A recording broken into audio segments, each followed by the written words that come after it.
Hello and welcome into Centex Primetime Inside Texas Sports. This is Jalen Gillis. I'm here with PJ Gaither, and when we come back, we've got a lot of topics to cover, folks. We've got Baylor football to cover, we've got Cowboys football to cover, and we've also got a few big Centex matchups going on here in the Central Texas area in high school football. So we've got a couple big games to cover when so we're gonna come back, and when we come back you will see these few topics that we have laid out. We'll be right back. Look, I was on that front line. How they finna tell us it ain't our time? Search what you can't find. I do it for them days that we couldn't shine. Hello and welcome back into Centex Primetime Inside Texas Sports. Once again, Jalen Gillis here with PJ Gaither. And folks, we had a crazy weekend of football on all aspects, high school football, so many college upsets in college football. And then we had our first weekend of NFL football as well. Usually, whenever we dive into the show, we kind of build up from high school, college to NFL. But today's show, we've got some hot topics. So we want to definitely cover those hot topics first. So we're going to come back to the high school football, and we are actually going to start with college football.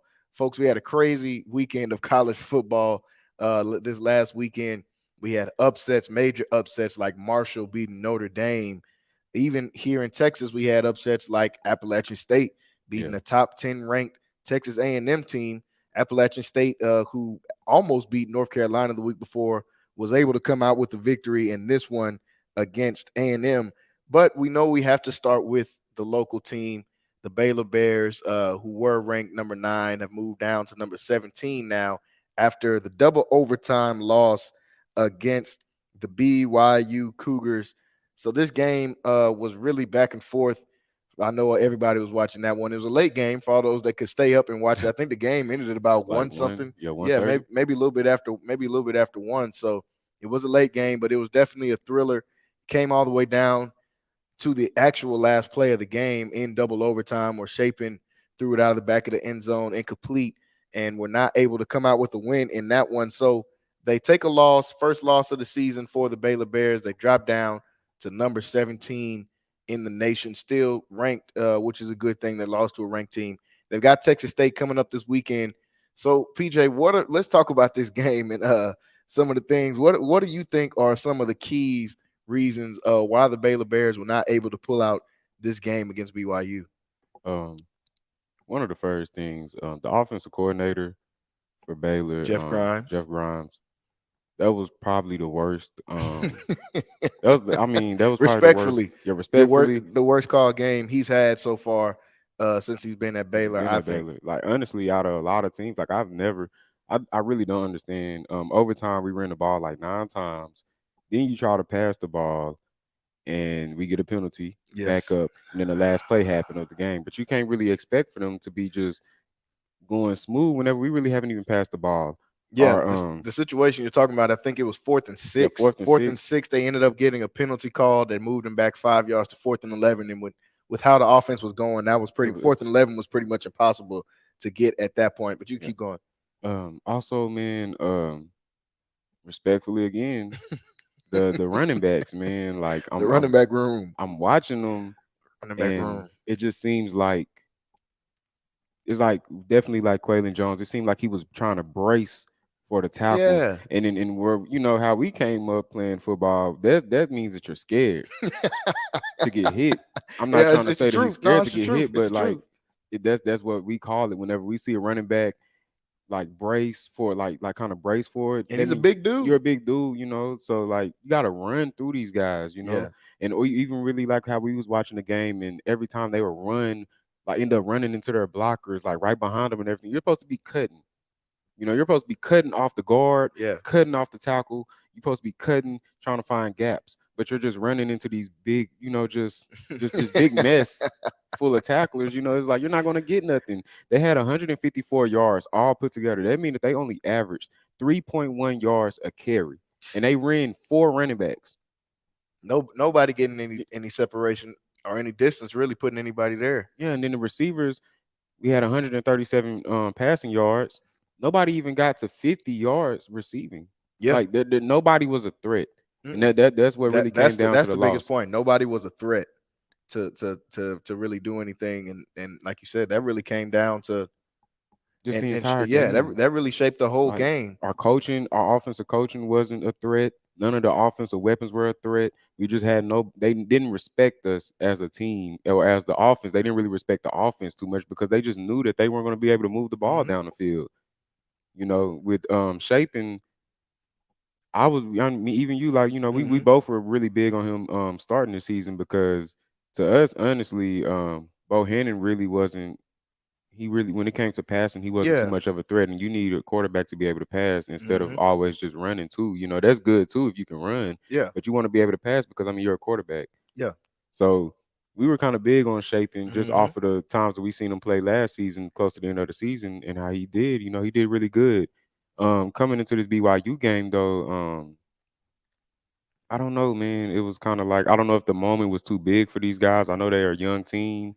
Well, I Yeah. can't even say they're young though. Like They I get what you mean. They're young the and experienced. At inexperience, certain yeah, certain receivers are positions, young and experienced. Running back room doesn't have much experience yet. yeah. So I don't know if that was too big. I mean, I know it was very loud in Provo. Yeah. Yeah. Uh, Great crowd but there at man, like BYU. the last play of the game, you gotta throw the ball into the Yeah. end zone, like Give them a into the chance. yeah, give somebody a chance, even if it's an interception. I mean, it's the end of the game, Yeah. so You lose regardless. yeah, you lose regardless. So throwing the ball like 20 feet in the air out the end zone, like that's not going to cut it. Going into this week, I mean, it's kind of hard to really just even be positive right now because they're playing Texas State. I know they're going to win. Yeah. Yeah. Like I Yeah. know they're It's going to gonna be a win. blowout win. Yeah, but it's like that's not going to matter really. Yeah. Because when you play these other teams, like how they played on Saturday, they're going to lose against Texas. They're definitely going to lose against Oklahoma, Hmm. and they might even lose against Oklahoma State. Yeah. Yeah. Playing the way that they did in that game, if they repeat that, like You, you said, definitely won't beat anybody in nah, the Big 12 not like even not that. even West Virginia, and you got Nah. to go to Morgantown. We've never won in Morgantown. Yeah. It's hard to win. Like so, it's gonna be bad, man. So it's just kind of like right now, man. I do want to see. I don't want to. I'm not saying he needs to start, but I really want to see Drones play Yeah. because I've seen that dude play in the state championship. I think in 2019 when he was in Oh high yeah. school, his senior year when he was at Shadow Creek against Denton Geyer, Hmm. and He showed up. he showed up from that day, and I was like, man, that guy is really good. And so Yeah. when I found out that he was going to Baylor, I was like, man, that's really good. And he's a great player. Every time I've seen him get onto the field, Hmm. he makes something happen, with his arm and with his legs. So he's an all around good quarterback. I just want to see him play Yeah. because I mean, I don't know, man. Like shaping is kind of like it's time. It was times he was holding on to the ball way too long. His pocket awareness is kind of like Yeah, it, it it, was if he was holding on yeah, he to was the holding on to ball the way ball. too long there. So he said it might be time for us to see drones. If you're watching with us on Facebook, go ahead and like this stream, share the stream, and also leave a comment if you think it's time for Baylor after one game, pretty much to kind of start, looking at this QB position, seeing this more of a QB battle than we thought between Shaping and maybe drones. Go ahead and leave a comment in there and tell us what you guys think. So they come out like you said, this double overtime loss. What I kind of would take away from it, like you said, the running game has to be better. This offense is built on the running game. This offense, with Jeff Grimes and with Dave Aranda being the head coach, they Hmm. like to build the running game and get the play action game going. That's how we were able to win so many games with Bohannon last year, Yeah, running the ball, dominant running the ball. and try to hit him Uh, over the top with a and hit pass. them over the top of play action. We had guys like Thornton and other Yeah. guys that were able to stretch the field, and we've got guys that can burn still, like Monterey Baldwin. Hmm. We know he's a speed guy. They gave him some opportunities. I'd like to see some more opportunities for him down the field, Yeah. but they were able to kind of just get that play action game going. And without the run, you're not going to be able Yes. to do that. Dave Aranda said he calls it reliable, violent offense, Yeah. is what he likes to call it. But if we don't have that violentness to it, then that's kind of throwing away the whole identity that Yeah. Dave Aranda and his staff have been able to build over the last couple of years. So they've got to get that running game figured out. And the receivers, they got to find who's number one. Yeah. Got to find the dog in the receiver room. Who is going to be the dog when it's 3rd and 7? We need that. When it's 3rd and 4, that can go get that route that's going to create that separation. Not sure Who it after is right seeing, now? yeah, Yeah. not sure who it is right now And after seeing how they've looked last game. I haven't seen too many people really just ask this question on a lot of the Baylor podcasts and Hmm. everything, but why did Josh Fleeks not play until literally the second overtime on third down? And what one? It was one play It was that he like got in. one One, play he one. got in. I'm not Then sure if that's a discipline yeah, I don't issue. know. Did he get in trouble? I'm Because not. like we need to know something as fans because I mean we seen it. We want to see him. Yeah, we want to see him play. Like I remember the guy because he played at Cedar Hill, and I remember he Yeah, played Cedar Hill my senior year. The dude played slot receiver. yeah, When yeah, we played against him, he played slot receiver at Cedar Hill. He didn't change to running back until he got into college. yeah, So I know the guy can play. yeah. We've But seen him on special teams yeah, and different special things teams and before in the everything. past, and we know he can get Right. what he can do with the ball in his hand in space. Yeah, Drive up some plays for him to get in space, and that's what maybe I'm saying. let's see a little bit of that. Like I don't know if it was disciplinary like issues Yeah, or I'm whatever. not Like sure I if don't. We're that's not what sure what it happened, is. but Yeah, I mean he didn't play. yeah. Basically, like he All we didn't. know is he didn't He play, didn't play. and that we want to see him play. So Baylor taking this loss against BYU that knocks him down in the Big 12 a little bit. It's still early, and Just it's early in the pre-conference. season. Yeah. But the thing I wanted to say is right now how the Big 12 looks. Everybody in the Big 12 right now is 2-0 except for 3 teams. So we got 7 2-0 teams in the Big 12. And yes, it's early, and all these teams aren't playing good teams. But you see, you got to play everybody good. You see how Appalachian State knocked off a top 10 team. You see Marshall knocked off a top 10 team. So it's, you still got Yeah. to go out there and play the games for a reason. So 7 teams right now in the Big 12 2-0. Only ones are not Baylor 1-1, Texas 1-1, and West Virginia 1-1 as well. So Baylor's got Texas State this weekend, like we said, looking for a blowout win in this one, and just trying to see. I want to see as many players as I can. I hope it is a blowout because I want to see almost at this point. I want to see the depth chart. Mm-hmm. I want to see who can Yeah. go out Who can there go out and there? make a play. The defense held their own. I'm not, the defense held their own for what they could do. The offense didn't have the ball moving, so it's hard to judge the defense on what they could and couldn't do. Yeah. When the offense isn't moving the ball, you're on the field too much. Yeah. In my opinion, you're already in a crazy crowd out there at BYU. So I mean, it's tough. So I'm excited to see this Baylor offense. Like I said, I want to see the depth chart. I want to see everybody on Saturday versus Texas State because I want to see who could go out there and make a play. We need somebody to make a play out there. Defense has been doing their job so far. So we want to see somebody on offense take that next step and see is it, let's see is this QB battle still open? Is it going to be Shaping or is it going to be Drones? So, like I said, folks, if you're watching with us, leave in the comments who you think it should be. Should we keep rolling with Shaping? Are we overreacting? And should we go with Shaping, or is it time to see a little bit of a change there with Drones coming in? So we had another huge game in the Central Texas area in college football. The Longhorns taking on the number one team in the nation, Alabama. 20-19 loss for Texas in that one. Quinn Ewers, I think, had the best passer rating, even though he only played a quarter, had the best passer rating out of everybody in college football. He looks amazing, not gonna lie at all. Quinn Ewers looks like exactly what we thought he would look like. Looks like he did at South Lake. Honestly, Yeah. he was getting plays off, and this is the number one team in the nation.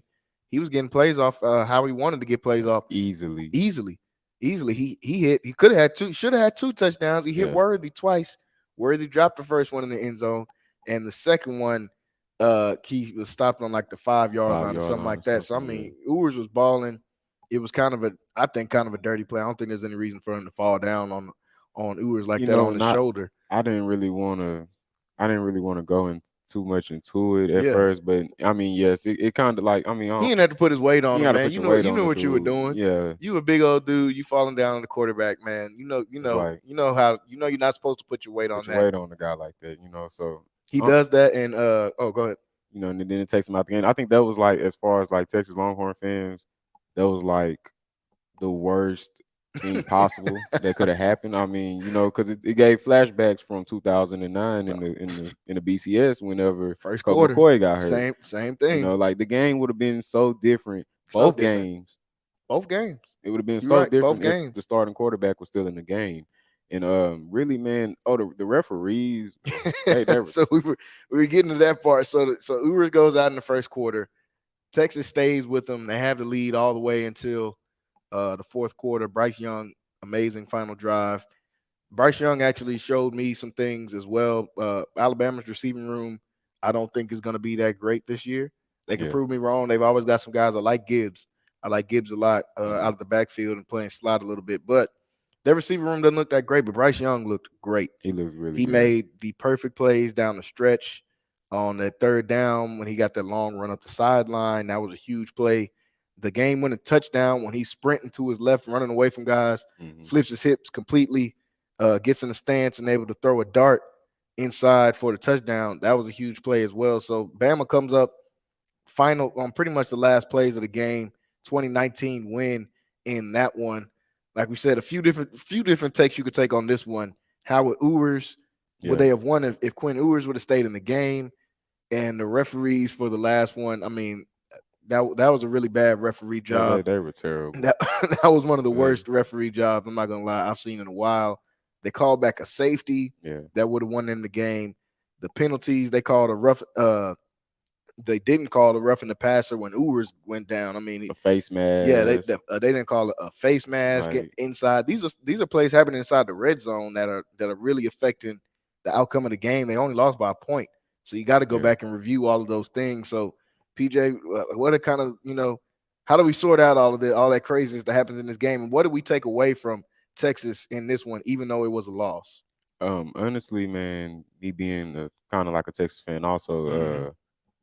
I feel that this is good. This really was a statement showing because I mean a lot of people, even us, felt that this wasn't going to be Blowout. that We close thought of it a could have been game. Yeah, ugly. it was going to be ugly, but it wasn't. So this really just shows that I mean, if Texas was this competitive right now, before a lot of their new recruits that's coming in, like from the 2023 class and the Mm-hmm. 2024 class, even get on campus and play, man, this is going to be a very, very It's tough gonna be a team to scary team. beat once they into the SEC. This is Oh going to be a yeah. very good team. I mean, they got crazy recruits that's coming in this upcoming year. Texas is going to be a problem going into the SEC, and I feel like that they kind of just made a statement towards a lot of people who felt that they weren't going to be that competitive in the SEC. We never said that we felt that once they get into the SEC they would be, but we Yeah. just felt that this year It's it was gonna kind of take some too time. soon. Yeah, Yeah, yeah, it's gonna take a little time. That's yeah, all. That's all we were saying about them. But like you said, they yeah. getting these recruits in. You had Arch Manning, some of these other top recruits. They got Anthony Hines from yeah, Denton yeah, Ryan. yeah, yeah, yeah. The line, Yeah, yeah, the linebacker, he's he's a monster, folks. yeah, If you haven't check him out if you haven't. But you had him, guys like Jonte Cooks, yeah, even Jonte Wisner Cook, yeah, Wiseman. coming in with those guys. It's a big class coming in for Texas, and can they build on that class is what is going to be important because we know having a big class, as Texas has proved before, Mhm. doesn't it doesn't reassure anything really Yeah, because those guys still got to show up. They and got to put the play. pads on and they got to play. Yeah, As you saw with Texas A&M, they absolutely killed with one of the best recruiting classes I've almost ever seen, seen, yeah, and they go out there and lose against Appalachian State. It's gonna take time, and you got to work those guys in, and they got to also put in the work. It's not gonna matter about them being the top recruits, yeah. as we've seen with Texas before, but I'm gonna having say those this. top recruits can definitely help when they go to the SEC. Yeah, I'm gonna say this though. Quinn Ewers is. I wouldn't be surprised when he comes back. Like it might not be this season, but Mm-hmm. like these next few seasons that he's there, I wouldn't be surprised if he's a Heisman Yeah, Heisman a Heisman finalist. candidate. Yeah, Yeah, like he's that good. He's super accurate.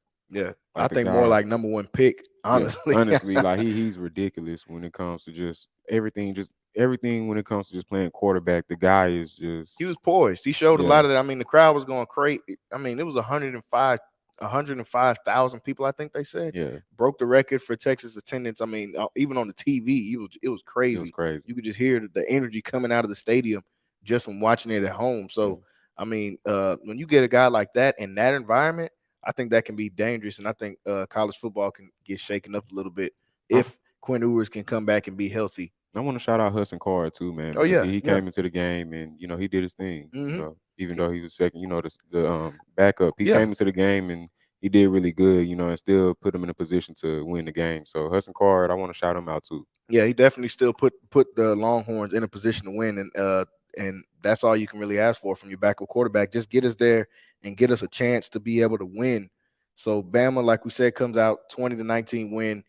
Do you think Bama should go down in the rankings and after almost losing to an unranked team, or should you just go ahead and keep them in number one? For sure. I mean, because they're going to do every other team like that. They're going to Yeah. take them down. And that's the thing that we always talk about, man. They don't really hold Alabama up to the No. same standards that they do a lot of these other teams. If they come out here and if a lot of other teams come out there and play the way they did, they're gonna drop like 3 or 4 spots. Yeah. But because it's Alabama, they're only gonna drop one. Yeah. So it's kind of like it's a bias to it. Yeah. So It's I always a mean, little bit of a bias. I mean, it looked like it was a bias in the in game. the game, honestly, I mean, I know Alabama had 14 penalties for 117 yards, but still the crucial penalties were more on They could have won on Texas that side. safety. Yeah, on the They safety, called yeah. that. They called it a roughing the passer, and I don't know how. I mean, it's just a I don't know sack. I don't how know how they that's roughing seen the like, passer. yeah, I mean, it's it's supposed to get rough. It's football. I don't understand what the roughing he the wasn't passer even call it. down. He wasn't even Yeah, down on the no, he call. So he hit like him when he was in the air. It was a clean hit. It wasn't a late hit. he wasn't even down yet. So So the roughing the it's passer that was a little bit crazy. That and just like we said, that alone would have won them the game. Just the safety right there that would have gave them 2 points. They only lost by a point. So I mean, referees got to do better in that one. Excited to see what Texas looks like because Texas they have this momentum coming off this game. They got everybody like you said they can be dangerous going into the SEC, but they've got to keep that going. You don't mhm. want it to be a thing where you just playing up to Yeah, play up competition to competition. and Yeah, then you play TCU or West Virginia, you get then blown get out. blown out. So you Yeah. definitely don't want to see that. So I'm excited to see now what this Texas team is going to look like. Moving a little bit down, a little bit further down in Austin, going to College Station. A&M drops a game against Appalachian State. This A&M offense, we talked about, PJ, we talked about this last week. The A&M offense was suspect against Sam Houston in week one. We In said week one. this. And that was against Sam Houston, who's playing in the WAC, I believe. Yeah. So now you get Appalachian State, a Sun Belt team, comes in and beats you at home, I believe, at A&M and College Station, 17-14. This offense, I mean, Texas A&M, like we said, one of the top recruiting classes that I've just about ever seen, and I think all of those guys are studs, but they're still freshmen. That's the biggest point. Those Mhm. other guys are going to have to step up for A&M, and the quarterback play. I think they're already ready to see a quarterback change. We're kind of talking about some quarterback change in Baylor. A&M, I think they're fed up and they're already ready to see whoever the next guy is going to be. If Which you is can already put up 14 points on Appalachian State, I have no idea what you expect to do against Alabama, what you expect to do against Tennessee, who's ranked now and who's looking pretty good. Just any of these SEC teams. You don't have to talk about Alabama. What do you what are you going to do against LSU? Even yeah, though they haven't LSU. looked great, but I mean they didn't lose to Appalachian State, so they look better than A&M. So not sure what this A&M team is going to do and how they're going to look. They've ranked them in the top 10, like I said, because of all these recruits, but they're going to have to knock them back out of there, and they're going to have to earn their way back in to the top 10. In my opinion, in the top 20. You're going to earn your way back in the top 20. You drop a game to Appalachian State at home in like week 2. So, PJ, what do you think about this A&M team so far? Just what is the outlook so far for this A&M team, who was supposed to come in and be the best team in Texas this year? Well, like, 'cause right now I'm trying to find the Connor Wigman. I got him. Yeah, yeah. Connor Wigman from Bridgeland High School in Cypress, Texas, the 5-star quarterback that just came in this year. It's time to see him. It's time to see him at this point. Because Haynes King, and we was talking about this. We Mhm. really been talking about this for like the last really month. Yeah, yeah. Because we knew Uh, what the we knew what offense was was all gonna going to come down it's to the gonna come quarterback down to the play. quarterback They've play. got studs And at receiver. They always got running backs. yeah, O line going to be decent. Defense going to be decent. What is the quarterback going to do? and it's like Haynes King, man. Like, I really like Haynes King. Yeah. I like him, but he's not gonna get them over the hump.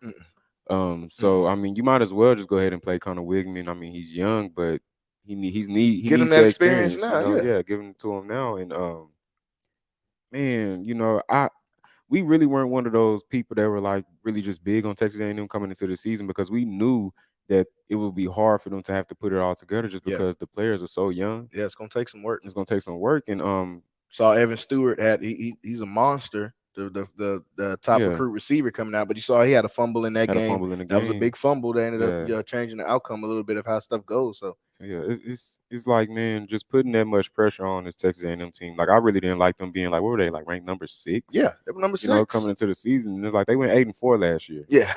Like, how they're ranked number 6? You're gonna put them there just because of their new recruiting class, and that's kind of like, that's kind of too much to me. So, we seen how they only scored 31 points against Sam Houston, which that was already like how you only scored 31 points against Sam Houston. And you have all these major players that you just got onto your team. Mm-hmm. So with Texas A&M, man, it's really going to come down to the quarterback play. not really just too disappointed in their defense is really good. Yeah, Like their yeah, defense is yeah. legit. I like the defense, and I mean they got all those studs on Yeah, the D on the line. They D got what line, the top 4 D linemen D in the lineman in the nation. nation, Play all of them. I'm yeah, letting all them dudes play.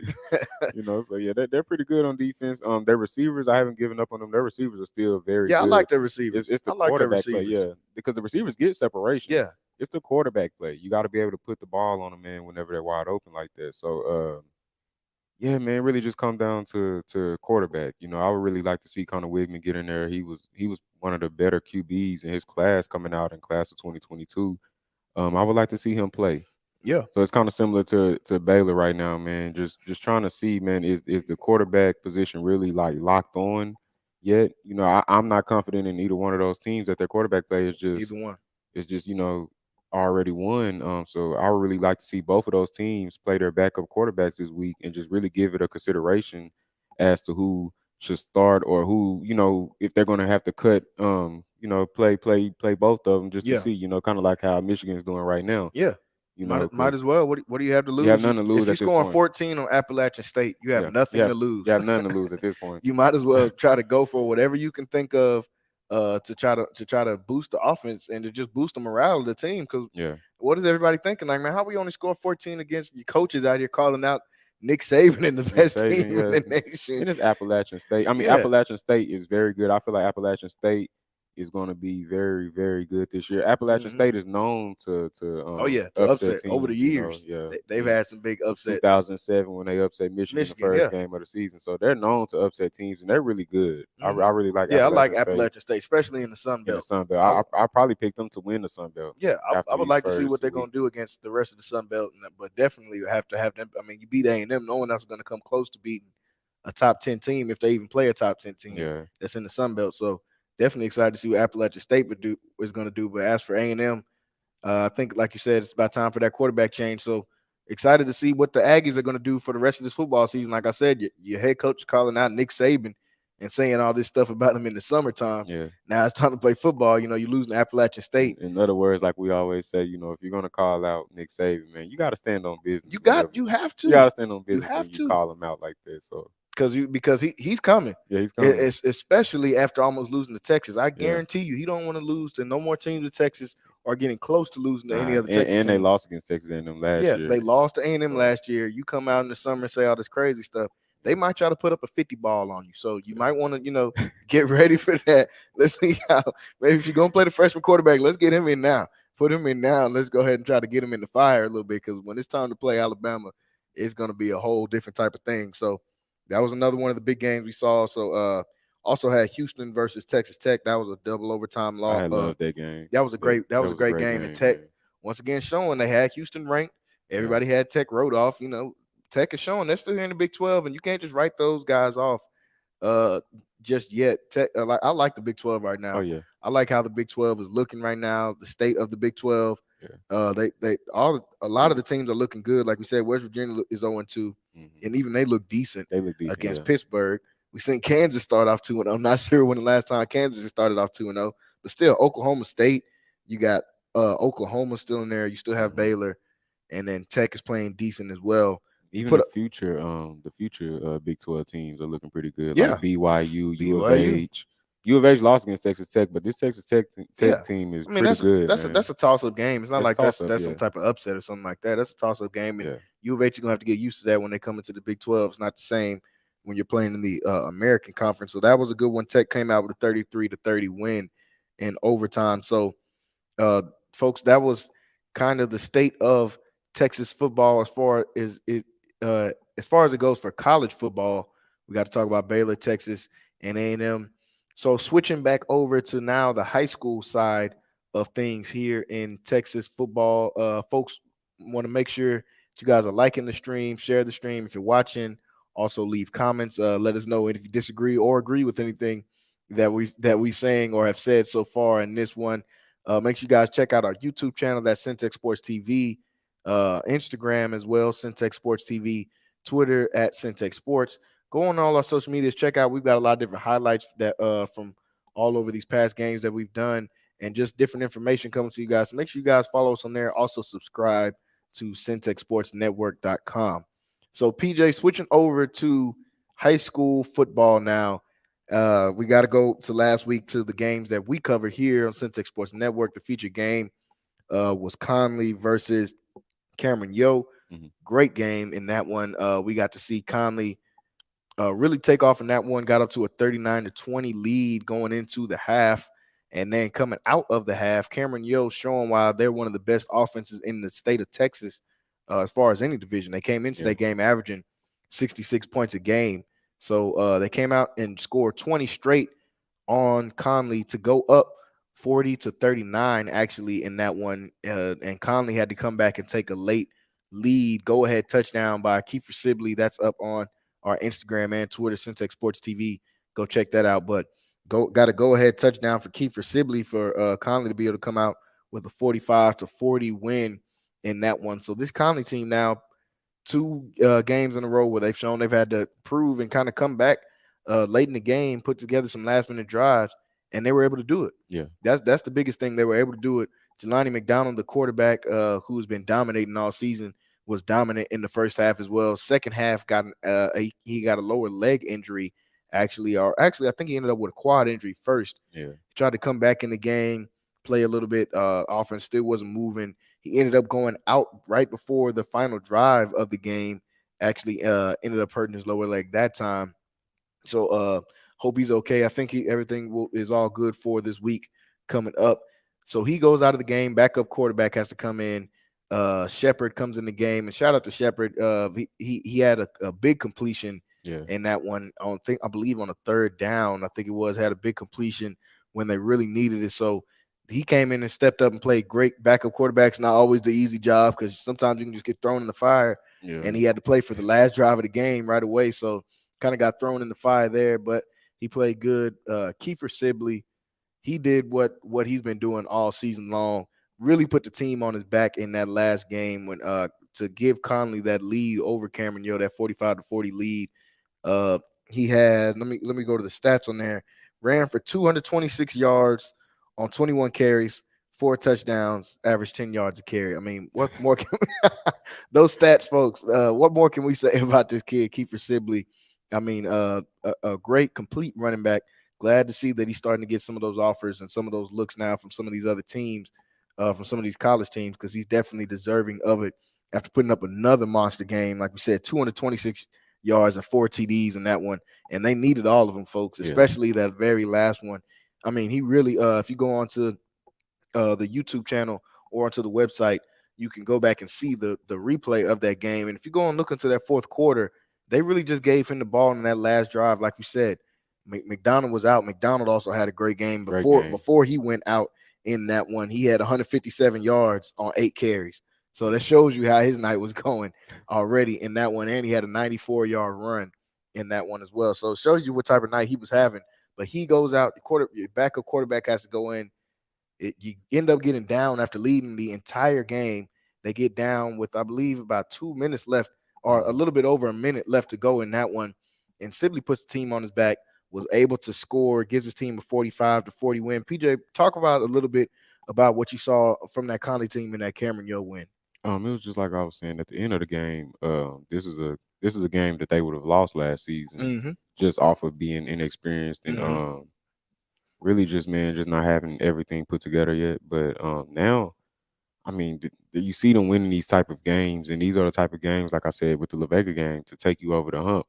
So, man, they just stayed poised the entire game. I didn't really see nobody. I didn't see no one panicked whenever they went down. Yeah. Whenever Cameron Yo came back and they scored 20 straight points, on them. I didn't see no one on the sideline panicking or anything. They just, even when their quarterback went down, Jelani went down, then no one panicked. Yeah. Everybody just kept on fighting back. And this Conley team, they got a lot of pride, man. Yeah. Like they're gonna keep on coming at you. It don't really matter what happens in the game. They're gonna keep on coming at you. So I'm really proud of them, man. I'm really looking forward to seeing them play China Spring this week, man. And I think it's gonna be a very good game. Yeah, so like you were saying, that pride thing. This team has got a lot of pride, and to be able to fight back in multiple games like that, like we said, it takes a lot. And to be able to, like you said, it's not an ego, but it's a confidence that you see these guys playing with. When Sibley or McDonald, these guys are running, you see the confidence in them. Like they Yeah. really feel like nobody's gonna be able to bring them down whenever they're going. Whenever you see Kobe Black coming up with these picks or getting these pass breakups, he really feels like he can guard whoever he has to go out against their whoever he has to go against out there on the field. So Yeah. you see that confidence between those guys and my coach Garrett, that the confidence that this team had, just the swag that this team has really been playing with this year. Honestly, they beat a ranked La Vega team 2 weeks ago, coming to this one playing one of the top offenses in the state of Texas, even though they were one division below them with 3A Division One. Still one of the top offenses in the nation. Came out in that one on the road playing in Cameron, getting down late in that fourth quarter and being able to come back in that one. That really showed a lot of pride and a lot of heart from that Conley team 2 weeks in a row. It's definitely something an encouraging thing to see, especially going out to the rest of this season. But we know Friday is going to be a little bit of a tougher challenge as they have the state champs coming in, state champs, excuse me, coming into town this Friday, taking on the number 2 China Spring Cougars. Excuse me. Number 2 China Spring Cougars coming into town this week. They haven't lost a game in about a year and some change now. Didn't lose last season. State champs. Only reason they're ranked number 2 in 4A Division One is because Stephenville is ranked number 1, who also hasn't lost in about a year and some change now, and who also won state last year. So China Spring, like we said, they haven't lost. They coming in. The Yeah. offense looks just as good, if not better, when you're talking about guys like Cash McCollum and the multitude of running backs they've got, and the receiver as well, Trey Hafford, who had 9 catches for 224 and 3 touchdowns last week. Quarterback through Cash McCollum, great name by the way, who threw for 336 and 5 touchdowns last week. They were playing against the Mahia team who Conley blew out earlier in the year too. But still, these guys put up monster numbers every week. And this China Spring offense looks just as dangerous, like I said, or if not more dangerous than last year. Haven't lost. They've got that swag of not losing. They blew Conley out last year at home on the final game of the season. So they've got this confidence coming into this one. They feel like they're kind of the big brother to this Conley team. So a huge matchup coming in this one. Dave Campbell finally giving Conley some respect, put him in the top 10. They've got him coming in number 10. China Spring coming in number 2. So a huge matchup, big clash for this weekend. PJ, what are going to be some of the keys to the game in this one for Conley to be able to come out with the win in facing a tough opponent? Um, they're gonna need these big plays from their big name guys. So McDonald, I mean, a lot of these guys, Kiefer Sibley, Kobe Black, we're gonna have some big, we're gonna need big plays from them, you know, and the defense is really gonna have to step up.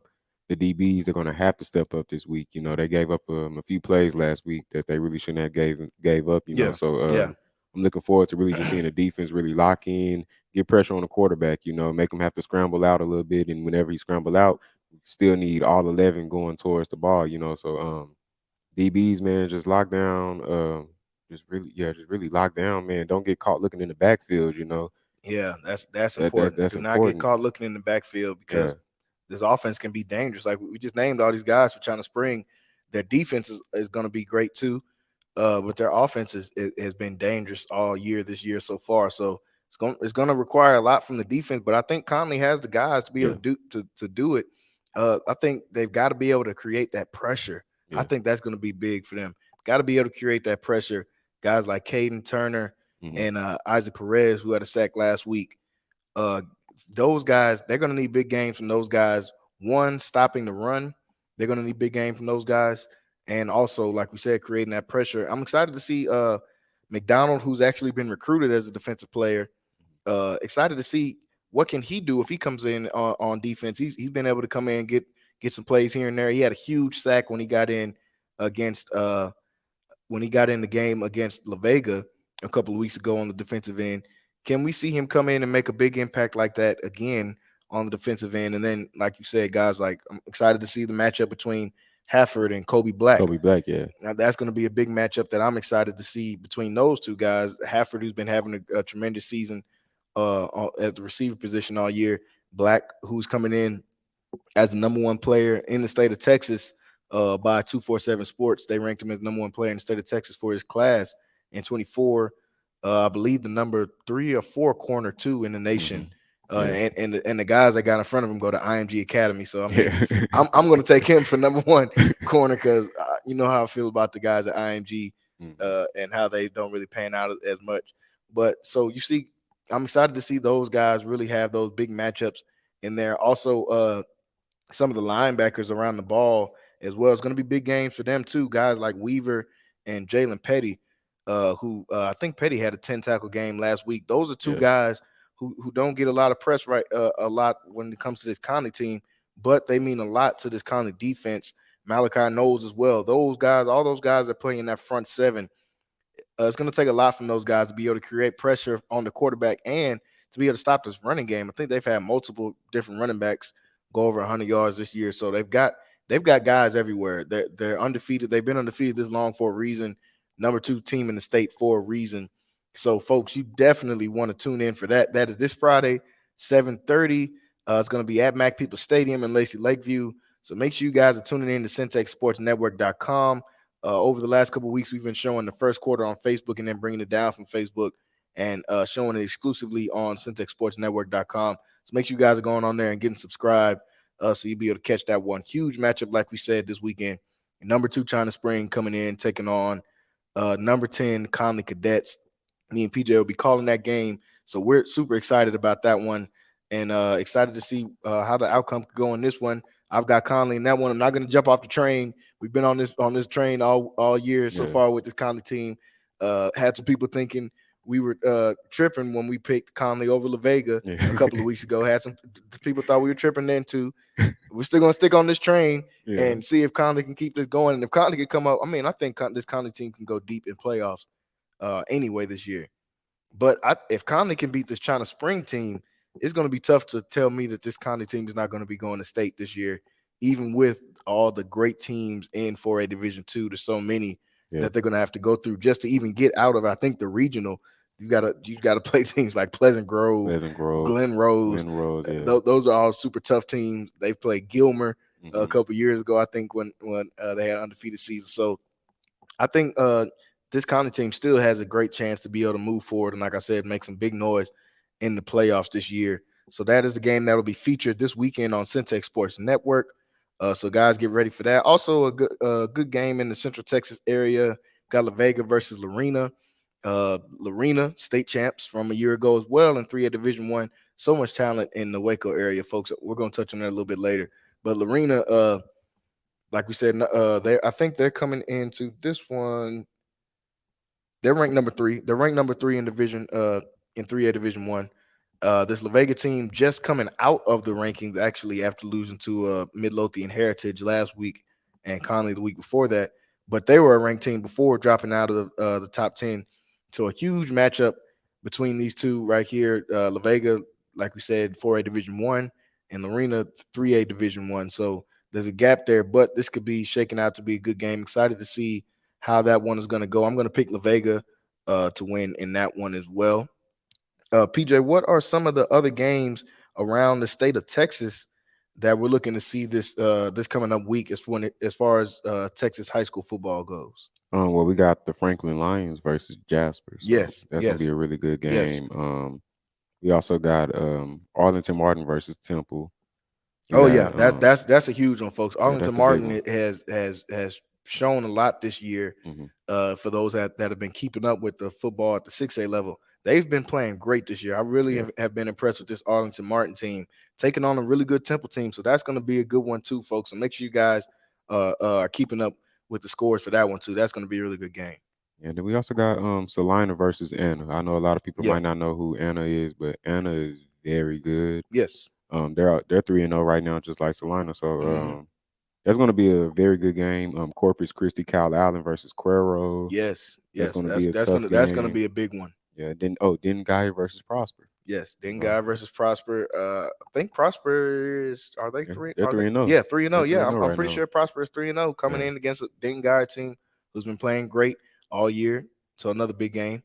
And then I believe we also got let me see. Oh, Stephenville versus Abilene Wiley. Yes, Stephenville versus Abilene Wiley. Another big game. Stephenville their district is most of the teams down here in the Central Texas area, even though they're just a little bit outside of Central Texas. Another good team, like we said, having lost and taking on a really good Abilene Wildly team as well. I've got Harker Heights and Odessa on this Oh one yeah, as that's a well too. Permian. Odessa Permian has been Yeah. playing good so far this year. Harker Heights, a team here in Central Texas that have been catching some eyes. They've got some really good players, and they've kind of put together a good team. They got a running back that's going to Houston. Hmm. They got a few different guys out there. So keep your eye on that Harker Heights team. And I think the last one I had on here was Longview versus Lufkin.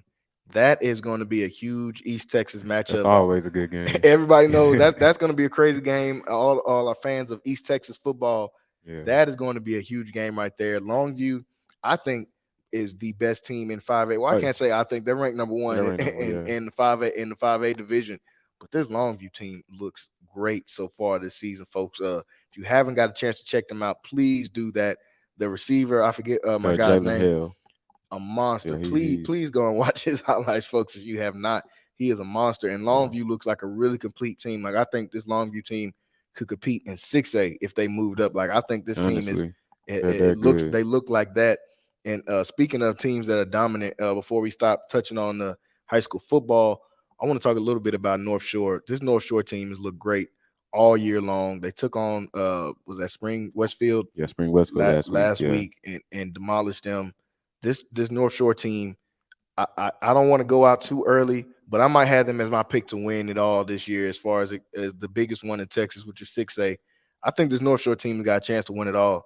I don't think that's really going out on the limb, seeing how they've won, I think, 2 in the last 3 years. Hmm. So, I mean, this team, we know what they can do, but I think this team has a chance to take that next step and beat a Westlake and beat a South Lake Carroll, those top teams in the 6A division that really get all the publicity. I think they've got a chance to be able to beat a team like that. So definitely want to shout out to North Shore as well. Yeah, I got North Shore, man. Probably going all the way and winning. I Yeah. mean, they're most likely they'll probably have to play. I mean, it's early, but I would say maybe Westlake. Yeah. Westlake's pretty I good think those are too. the two top Those are the two teams top in the state teams of in Texas six right A now. right now. Yeah, for sure. But North Shore, man, like to be playing the type of teams that they're playing at the beginning of the season Yeah. and just dominating them the way they are, it's crazy. Like I thought this Spring Westfield game was going to be pretty close, and it Yeah, wasn't yeah, close at exactly. all. Well, that's a Like, game that we looked at last week to see, like, keep your eye on that one. yeah, Spring Westfield, a ranked team. I think they're still in the top yeah, they're 15 still in right the top now, 15. even Yeah, after a loss to North Shore. So they were a ranked team coming into this one, and North Shore, I mean, like, just handled them they're a complete team. complete.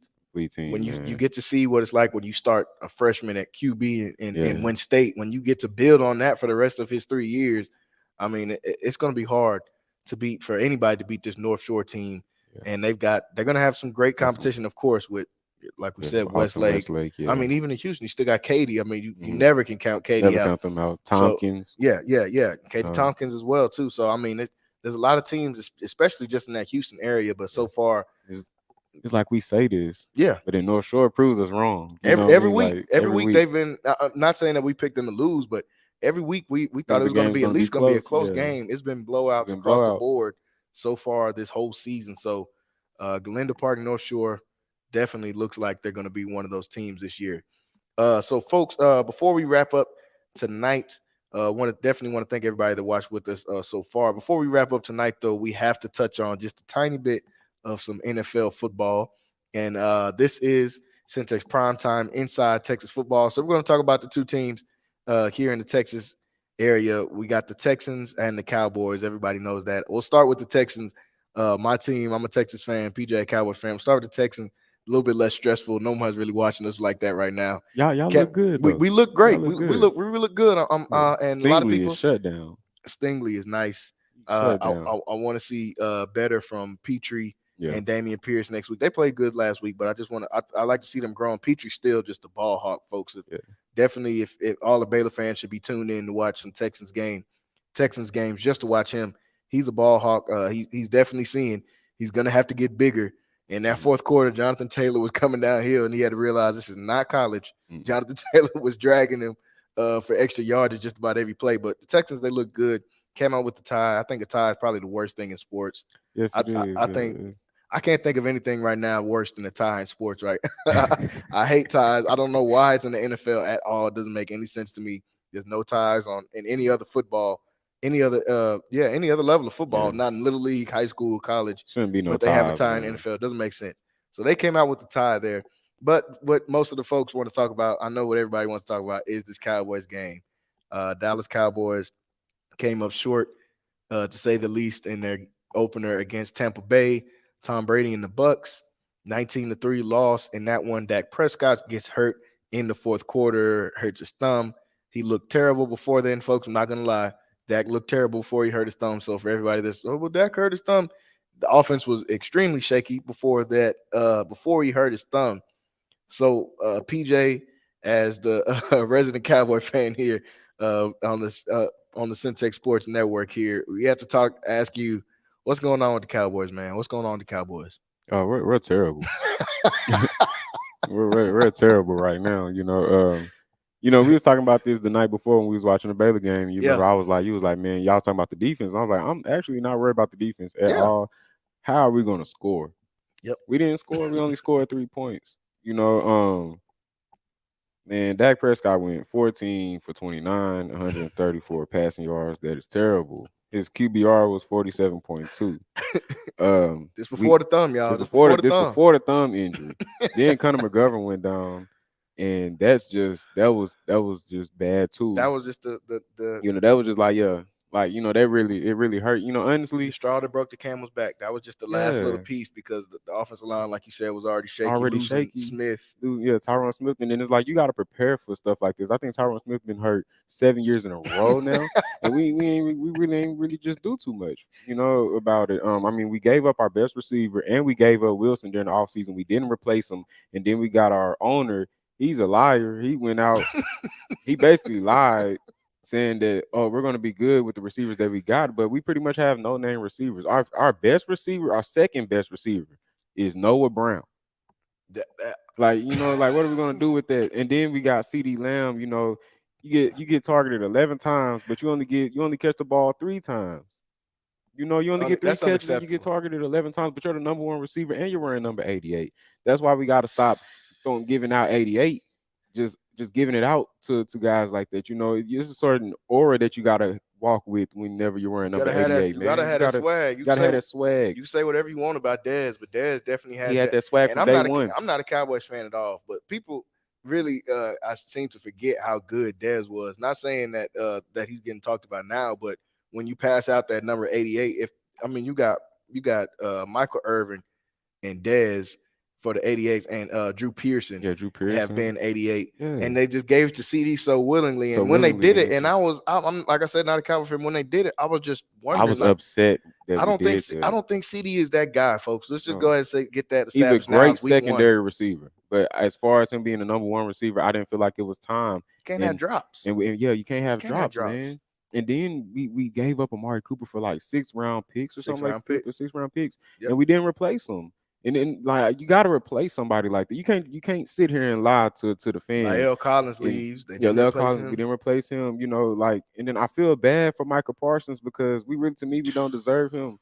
We really don't deserve Monster. Mike. Like, Micah, Oh my goodness. he makes plays all day. I really don't like how they've been trying to kind of, um, kind of play with him Yeah. when it comes to the play with Leonard Fournette chipping him off the edge. Yeah. If you ever play football and you come off the edge, or even if you come through the middle, and you get chipped sometimes. That Yeah. happens, He but wasn't even looking. he wasn't He wasn't even even looking. looking. And they were trying to kind of play with He him. wasn't even looking, y'all. And it's like we can pull up footage of him and Leonard Fournette going one on one. Of him and anybody. Yeah, anybody in the Going league, one-on-one. So as far as right now, me as a Cowboys fan, I've been trying to tell people for years, y'all need to stop buying merchandise, stop buying merchandise, stop going to games, stop doing that, because we got an owner who he don't really care about us. He don't really care about the fans.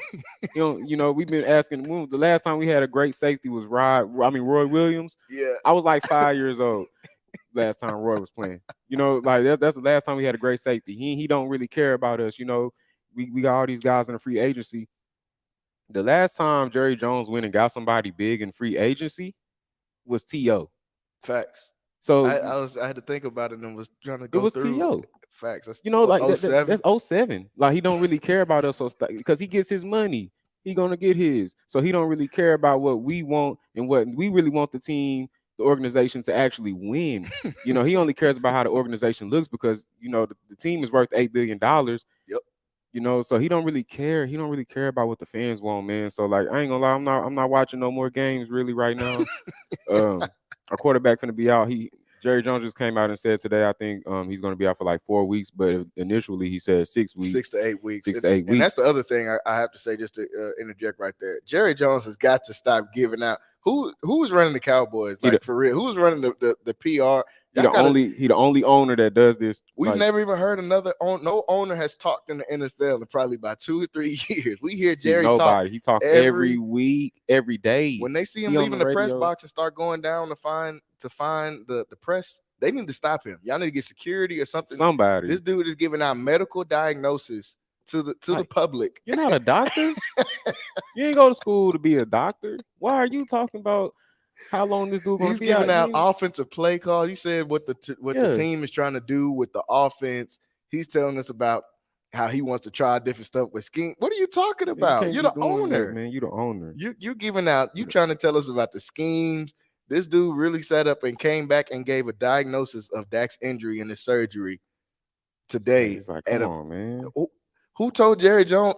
Who is he? Who? I can't. Me saying he's not even a doctor I mean, that's just crazy. He's not a nurse, assistant. He knows nothing when it comes to that. You know, I mean, if you're on the stream right now, listen to what I said. Boycott. Like, I ain't even mad. Like, I couldn't even be mad watching the game. I was laughing watching the game because I just knew we were going to be terrible on the offensive side. So it really just, you know, and it came true. I couldn't even really be mad. Like right now, I'm not even mad. I'm tired. You know, I'm tired. They bring a lot of stress. You know, I be putting my emotions into the Cowboys, and they just be hurting me. You know, so yeah, I'm not really gonna tune into too many games. You know, I don't really got us doing too well this season, and that's fine. To me, I feel like that the defense is going to be okay for the rest of the season. I'm just wondering how this offense is going to go. Shout out to Zeke, you know, because I've been really hard on him, and he actually was running good. Decent. We had to go away from him. Pollard, you know, a lot of guys been wanting you to start, but you're missing blocks, man. Like you're not picking up blocks. You got to pick up blocks. If you're going to be the number one running back, you got to pick up blocks. Not running between tackles. Running between tackles. You know, you got to.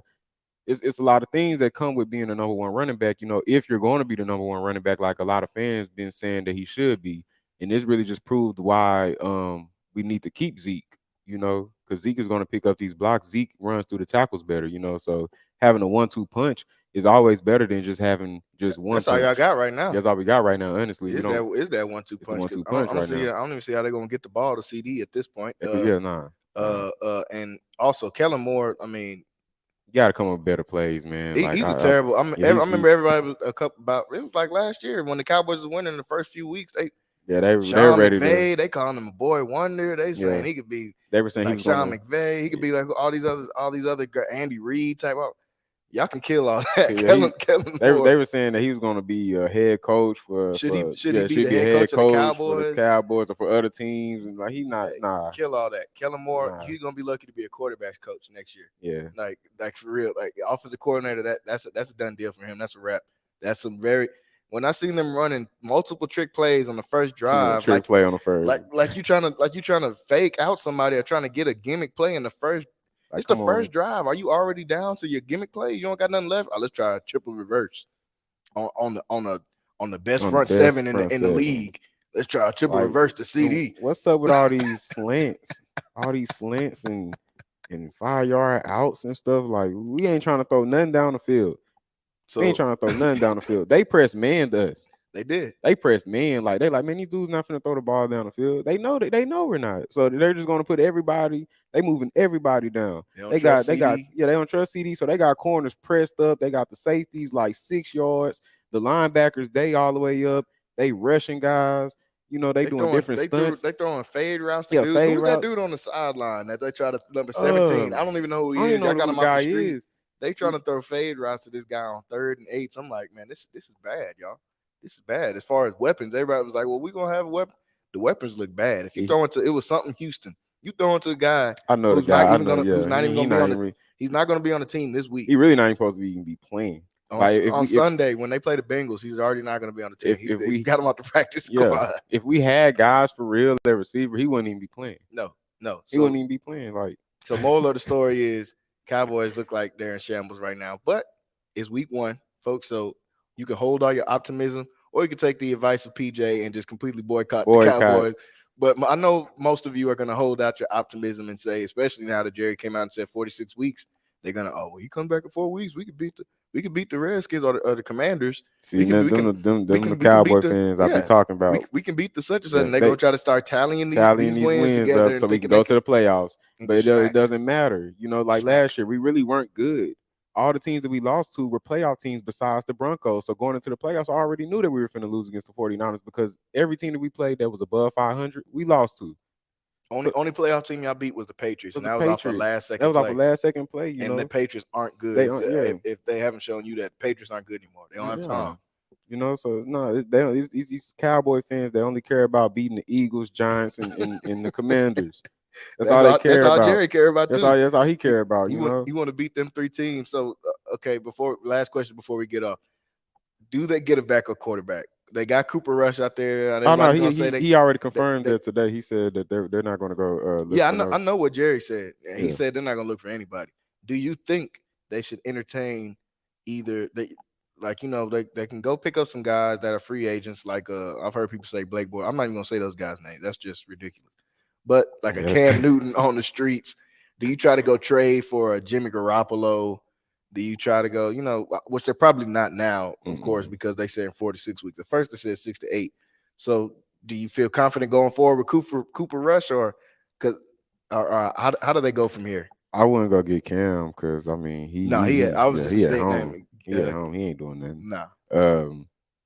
Jimmy Garoppolo, I actually like Garoppolo. Yeah. You know, I would really entertain that. But I mean, we know that they're not. That's not. Yeah, They're not well, going to even if do it's it. 4 to 6 weeks, they're Yeah, probably they're going going to stick with Dak. And I'm just going to say this, man. Like I've been saying this for a while now. Dak isn't that quarterback that is going to win you a Super Bowl. Not saying that we can't win a Super Bowl with him or can't get to the Super Bowl with him because we've seen a lot of teams that have an average quarterback. Like he's good, but he's not going to take you over that hump. not But gonna he's win good you. though. Yeah, he's not going to win you, but he can kind of get you. You know what I'm saying? Some plays, but our defense, man, that's I'm glad that we've built around our defense, but Dak has to step up, you know. And I just gotta tell people he's not gonna get no better. I mean, the dude is in his 7th year. So whatever we've been seeing, that's him. That's him. You know, so all the lying that a lot of these dudes be on YouTube during training camp showing all these one-handed catches and all that, you know, and then be lying talking about, oh, Dak looks stronger. He looks like he's throwing the ball Every year. Like every year I hear this in Every training year. camp, and then we get into the season and it just be cap. They be capping. Like they be lying. They just haven't you been know? able. They haven't been able to put this one together with these old Cowboys yet. So it's just, man, just really we just got to see, you know, how the season goes, man, and really what we're gonna do in the draft. We need to really this next draft coming up. Not saying we need to go get it. Yeah, I'm talking about the draft at this point. We're not good. Offensively, we're not good. So it's week 2. We're gonna need to get some weapons as far as receivers. They really need to do that. It's bad that we already just left them hanging out like that with no weapons, you know, too. So that is it's pretty tough, man. We need to address the problems that we have. At some point, we need to. Yeah, they're gonna need some play. They're gonna need some playmakers on both sides of the ball. So Cowboys looking shaky right now. If you're watching or if you're gonna watch this later, leave a comment. Let us know what do you think the Cowboys should do, guys. I mean, there's a few issues that need to be addressed. So how do you think the Cowboys move forward? Let us know in the comments, guys. So I want to thank everybody once again that watched with us today. We're getting ready to wrap it up here tonight. Make sure you guys share this, like this stream, and share this. This will stay up on Facebook. So share this, leave a comment. Let us know how you guys are feeling. We're going to respond back to you guys on some of these topics, and we're going to chop up some of these different topics too and get it out to you guys. Like we said, thank everybody for watching this Friday. Huge game this Friday right here on Centex Sports Network. Number 2, China Spring taking on number 10 Conley Cadets at home. Huge game, folks. So make sure you guys are tuned in for that one. Go on to the website, CentexSportsNetwork.com. Make sure you guys subscribe on there to catch all of these different things. All of our social medias as well, Instagram and Twitter. You'll see highlights up on there each week. We'll have more highlights coming to you guys. So make sure you guys stay tuned for those things. Like we said, thank everybody for watching with us. This has been Jalen Gillis here with PJ Gaither, Centex Primetime Inside Texas Football. We'll see you guys next time. Look, I was on that front line. How they finna tell us it ain't our time? Search what you can't find. I do it for them days that we couldn't shine.